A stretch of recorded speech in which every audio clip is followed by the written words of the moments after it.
కార్వి 99 న్యూస్కి స్వాగతం. అంగరంగ వైభవంగా మంత్రి లోకేష్ జన్మదిన వేడుకలు. డాక్టర్ బిఆర్ అంబేద్కర్ కోనసీమ జిల్లా కొత్తపేట నియోజకవర్గం. తెలుగుదేశం పార్టీ జాతీయ ప్రధాన కార్యదర్శి, యువ నాయకుడు, ఐటీ విద్యాశాఖ మంత్రి నారా లోకేష్ జన్మదిన వేడుకలు శుక్రవారం కొత్తపేట నియోజకవర్గం రావులపాలెం శ్రీకృష్ణదేవరాయల కాపు కళ్యాణ మండపంలో ఎమ్మెల్యే బండారు సత్యానందరావు ఆధ్వర్యంలో అత్యంత ఘనంగా ఉత్సాహభరిత వాతావరణంలో నిర్వహించారు. యువత సామాజిక బాధ్యతను గుర్తించి ప్రాణదాతలుగా నిలవాలన్న సంకల్పంతో ఏర్పాటు చేసిన రక్తదాన శిబిరాన్ని ఎమ్మెల్యే బండారు సత్యానందరావు ప్రారంభించారు. ఈ రక్తదాన శిబిరంలో భారీ సంఖ్యలో యువకులు ఉత్సాహంగా రక్తదానం చేశారు. ఈ సందర్భంగా ఎమ్మెల్యే బండారు మాట్లాడుతూ నారా లోకేష్ నాయకత్వంలో రాష్ట్ర యువతకు దిశానిర్దేశం లభిస్తుందని, ప్రజల సమస్యలపై స్పష్టమైన అవగాహనతో పనిచేసే నాయకుడిగా లోకేష్ బాబు ఎదుగుతున్నారని ప్రశంసించారు. రానున్న రోజుల్లో ఆయన మరింత ఉన్నత శిఖరాలను అధిరోహించాలని ఆకాంక్షించారు.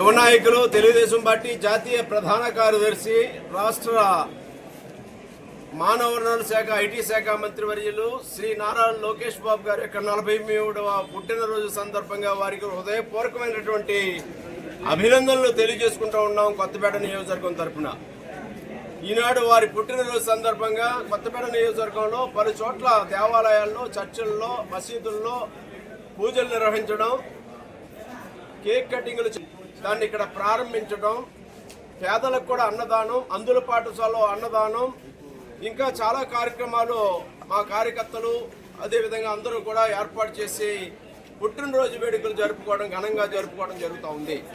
మరి నారా లోకేష్ బాబు ఈనాడు ఒక రాటు తేలిన తిరుగులేని మేటి నాయకుడిగా ముందడుగు వేస్తూ ఉన్నారు. చంద్రబాబు నాయుడు గారు ఏ విధంగా విజనరీగా, మార్గదర్శకుడిగా ఈ రాష్ట్రానికి భవిష్యత్ తరాలకు నాయకుడిగా ఆయన పనిచేస్తూ వచ్చారు, అంతకంటే తండ్రిని మించిన తనయుడిగా, ఆనాడు స్వర్గీయ నందగారిని మించిన మనవడిగా నారా లోకేష్ బాబు గారు ఈనాడు యొక్క రాష్ట్ర భవిష్యత్తు కోసం అహర్నిశలు శ్రమిస్తూ తిరుగులేని నేతగా ముందడుగు వేస్తూ ఉన్నారనేది ఈనాడు చూస్తూ ఉంటే అర్థమవుతా ఉంది. గత కొన్ని సంవత్సరాల క్రితం నారా లోకేష్ బాబు గారి గురించి అనేక రకాలైనటువంటి దుష్ప్రచారం చేసేవారు, వారి మీద అనేక రకాలుగా మాట్లాడేవారు. అవన్నీ కూడా పటాపంచలు చేస్తూ ఎక్కడైతే ఓడానో అక్కడే నెక్కి చూపించాలన్నట్టుగా మంగళగిరిలో ఓటమి పాలైనా వెనుతీయకుండా భారీ మెజార్టీతో రాష్ట్రంలోనే రెండోసారి 91,000 ఓట్ల మెజార్టీతో గెలుపొందినటువంటి గొప్ప నాయకుడు నారా లోకేష్ బాబు గారు. యువగలం పాదయాత్ర ద్వారా ఈ రాష్ట్రంలో నలుమూలలో తిరుగుతూ ఆనాటి ప్రభుత్వం విధ్వంసకరమైన వైసీపీ ప్రభుత్వం జగన్మోహన్ రెడ్డి పాలనలో ఆయన పాదయాత్రకు యువగలానికి అనేక అడ్డంకులు సృష్టించినా వెనుకడుగేయకుండా, వాహనాలు లాగే సీజ్ చేసినా, మైకులు లాగేసుకున్నా, వాలంటీర్లను అరెస్టులు చేసినా, అనుమతులు ఇవ్వకపోయినా ఆనాడు యువగలం పాదయాత్రని మొక్కవని విధంగా పట్టువదలని విక్రమార్కుల్లా పాదయాత్ర నిర్వహించి విజయవంతం చేయడం జరిగింది. చంద్రబాబు నాయుడు గారిని తప్పుడు కేసుల్లో ఇరికించినా వెనుదీయకుండా మరలా ఆ పాదయాత్రను కొనసాగించి రాష్ట్రం మొత్తం మీద ఒక అవగాహన పెంచుకుని ఈనాడు ఈ రాష్ట్ర భవిష్యత్తు కోసం తండ్రి బాటలో ఎనలేనటువంటి కృషి చేస్తున్నాడు మన యువ నాయకుడు నారా లోకేష్ బాబు గారు. అమెరికాలో చదువుకుని వచ్చిన వెంటనే ఈ రాష్ట్రానికి ఒక మార్గదర్శనం చెయ్యాలని ఆనాడు నగదు బదిలీ పథకాన్ని చెప్పినది, తీసుకొచ్చింది నారా లోకేష్ బాబు గారు. అదే ఈనాడు దేశానికి కూడా ఆదర్శం అయింది. డైరెక్ట్ బెనిఫిషరీస్ ట్రాన్స్ఫర్ కింద ఈనాడు నగదు బదిలీ పథకం పేద ప్రజలకు అంతా మేలు చేకూరుతూ ఉంది.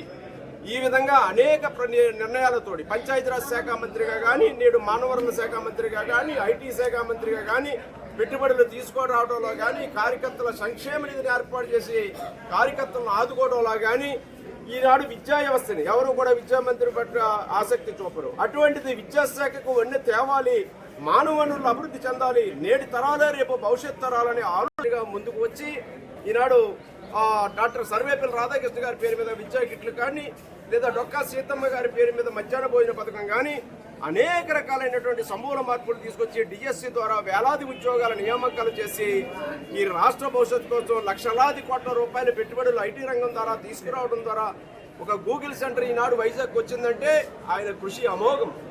టీసీఎస్ కానీ, కాగ్నిజెంట్ కానీ రకరకాలైనటువంటి పరిశ్రమలు ప్రయత్నం చేయటి ప్రపంచం నలుమూలలా తిరుగుతూ ఈ రాష్ట్రాన్ని అభివృద్ధి చేయాలనే ఆలోచనతో చంద్రబాబు నాయుడుని మించిన నాయకుడిగా ఈనాడు ముందడుగు వేస్తూ ఉన్నారు. తాతగారి వరవల్లో తండ్రి గారి యొక్క స్ఫూర్తితో ఈనాడు నడుస్తూ ఉన్నారు. మోడీ గారి యొక్క ప్రశంసలు అందుకున్నాడు. ఈనాడు మోడీ గారు కూడా నారా లోకేష్ బాబు గారికి ప్రత్యేకమైన గుర్తింపుని, గౌరవాన్ని ఇస్తా ఉన్నారంటే దానికి ఆయన పనితీరే నిదర్శనంగా నేను తెలియజేస్తూ ఉన్నాను.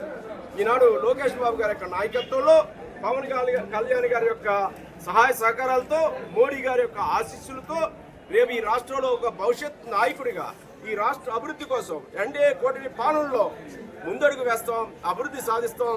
ఈ సందర్భంగా నారా లోకేష్ బాబు గారిని అభినందిస్తూ ఉన్నాను.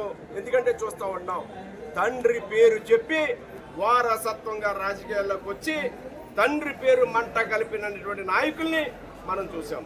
దానికి ప్రత్యేక ఉదాహరణ జగన్మోహన్ రెడ్డి గారు. అధికారంలో రాజశేఖర రెడ్డి గారు ఉండగా ఆయన పేరు అడ్డం పెట్టుకుని ఆనాడు ఏ విధంగా ఈ రాష్ట్రాన్ని దోచుకున్నారో దానికి ఈడీ కేసులే ఉదాహరణ. తర్వాత ముఖ్యమంత్రిగా వచ్చిన తర్వాత ఏ విధమైన పరిపాలన అందించి ప్రజల ఆగ్రహానికి గురై 11 స్థానాలకు పరిమితం అయ్యాడో మొన్న జరిగిన ఎన్నికలే ఉదాహరణ. మరి ఈనాడు నారా లోకేష్ బాబు గారు కింద నుంచి, అంటే దుష్ప్రచారం నుంచి ఈనాడు గొప్ప నాయకుడిగా, అంటే నెగిటివ్ నుంచి పాజిటివ్కి వచ్చి ఈనాడు రావడం అంటే చాలా కష్టమైన విషయం. ఇక్కడ వారసులుగా ఎదిగిన వాళ్ళు ఈనాడు జగన్మోహన్ రెడ్డి గారు మనం చూస్తూ ఉన్నాం. తండ్రి పేరు మంట కలిపారు, కానీ ఈయన తండ్రి కీర్తి ప్రతిష్టలు పెంచే విధంగా ఈ రాష్ట్రానికి ఒక ఆశాజ్యోతిగా ముందడుగు వేస్తూ ఉన్నారు. ఆయన యొక్క చేస్తున్న కృషికి అభినందిస్తూ ప్రజలు, ఎన్డీఏ కూటమి నేతలు ఈనాడు అందరం కూడా అండగా ఉందాం. చంద్రబాబు నాయుడు గారికి తోడుగా ఒక పక్క పవన్ కళ్యాణ్ గారు, మరొక పక్క లోకేష్ బాబు గారు, పైన మోడీ గారు ఈ రాష్ట్ర అభివృద్ధికి, సంక్షేమానికి శ్రీరామ రక్షగా భావిస్తూ ఈ సందర్భంగా లోకేష్ బాబు గారికి మరొక్కసారి పుట్టినరోజు శుభాకాంక్షలు తెలియజేస్తూ ఉన్నారు.